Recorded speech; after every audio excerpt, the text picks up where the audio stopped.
Por el Grupo Parlamentario Republicano tiene la palabra el señor Salvador Iduc. Quan vulgui.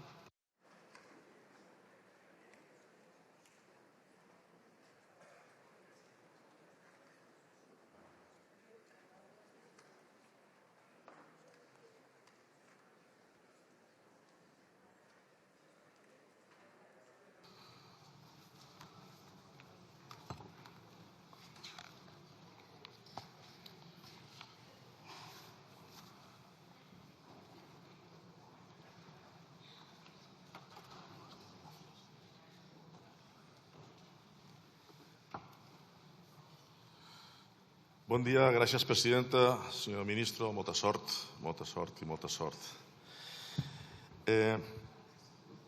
Tenía un discurso, pero quiero empezar por otro. Lo haré en español porque a mí me lo enseñaron en español. Hay unos que se sientan en estas bancadas de por aquí, que van siempre con cruces, con pegatinas, con la bandera del Sagrado Corazón, muy católicos ellos. Y les voy a decir que son una pandilla de hipócritas y de pecadores, además pecadores. Dicen ser muy cristianos, muy católicos, pero quizá deberían releer ese libro que tienen ustedes muy olvidado, que se llama el Evangelio. Porque si Jesús volviera hoy, tal vez lo confundirían con un menor extranjero y querrían deportarlo. Dice Mateo, fui forastero y me acogieron. Cuidado. Fui forastero y me acogieron. Pero ustedes, señorías, cuando el forastero llama a la puerta, le pegan un porrazo, le ponen concertinas, y si es menor lo señalan, lo estigmatizan y lo meten en un centro, etcétera, etcétera. Menudo católicos. Dice el Evangelio, dejad que los niños se acerquen a mí, si tienen papeles. Si tienen la piel oscura, no. Dicen el Evangelio, ese libro que tienen tan olvidado, todo lo que hicisteis a uno de estos más pequeños, me lo hicisteis a mí. Cuidado. Así que cuando esparcen odio contra los menores migrantes, según su propia fe, están esparciendo odio contra Jesús. Al final, quizás su cristianismo no sea más que un disfraz electoral. Porque si Jesús volviera hoy y le viera cómo tratan a los pobres, porque solo a los pobres, a los otros no les dice nada, a los migrantes y a los niños, quizás entraría en el templo, cogería sus pancartas y los apalizaría y los echaría fuera a patadas del templo por fariseos. Han pecado, señores, han pecado de pensamiento, de palabra, obra y omisión. De pensamiento, palabra, obra y omisión. De pensamiento, porque criminalizan al diferente. De obra, porque promueven leyes inhumanas.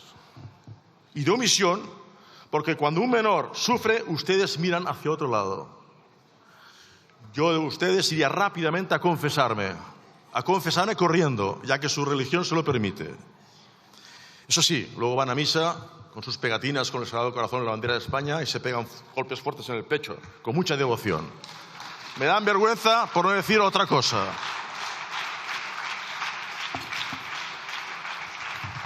Vayamos a lo serio, senyores. El grup republicà votarà a favor d'aquest Reial Llei, com no pot ser d'una altra manera, no? Protegir els drets dels infants i els adolescents, per damunt de qualsevol altra consideració, forma part de ser ben nascut. I ho fem des de la coherència, que falten alguns, i ho fem des del compromís històric d'Esquerra Republicana amb els drets humans, amb la infància i amb l'acollida. Ho hem fet sempre i ho fem allà on hem governat, sense excuses, sense demagògia i amb dignitat. I faré una mica de treure pit del meu país i de les polítiques del meu partit. Catalunya no és territori d'entrada, però sí és terra d'arribada i d'esperança. I això no és una frase bonica, és una realitat. I donaré dades. Entre el 2017 i el 2025, Catalunya ha acollit més de 15.000 joves migrats sols. I avui 6.435 infants i joves viuen sota la protecció de la Generalitat. És per nosaltres un orgull. Infants i adolescents, nens i nenes que arriben sols, sense ningú, sense papers, sense diners, sense suport. Només amb una maleta buida i un cor ple d'esperança. Aquesta és la realitat. Que hi ha problemes? Sí que hi ha problemes, com en tot arreu. I si hi ha problemes, hi ha solucions. I els problemes que això impliqui es busquen solucions. És tan senzill com això, com qualsevol altre menor, com qualsevol altra persona. Si hi ha problemes, es busquen solucions. Nosaltres a Catalunya vam decidir no fallar-los. Fins i tot vam anar més enllà. Acompanyem fins als 21 anys. Oferim habitatge, formació, inserció laboral, escolarització i cultura cap a la llengua. Per això diem que el nostre sistema està compromès i amb orgull, i així ens ho ha reconegut més d'una vegada el propi Ministeri. Tenim una petita diferència, però crec que aquest decret ho soluciona. Celebrem que aquest decret reconegui l'excepcionalitat de la situació i habiliti un fons de 100 milions d'euros, però siguem clars, aquests recursos han d'arribar a qui veritablement acull,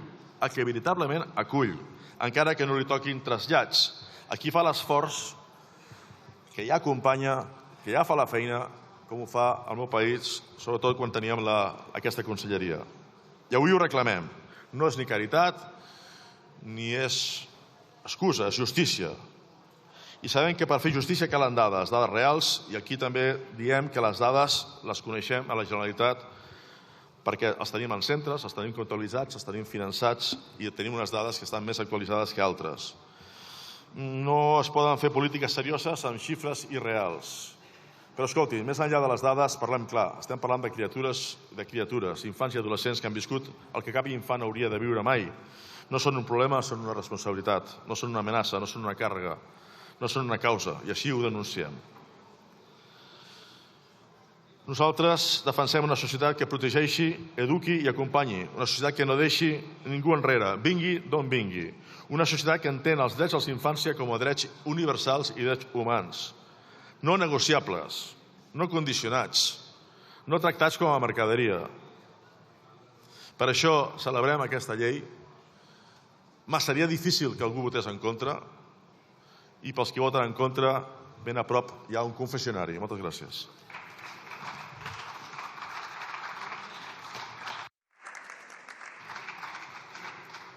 Muchas gracias. Muchas gracias, señor Salvador. Por el Grupo Parlamentario Socialista tiene la palabra el señor Diouf Dio, por un tiempo de 7 minutos también.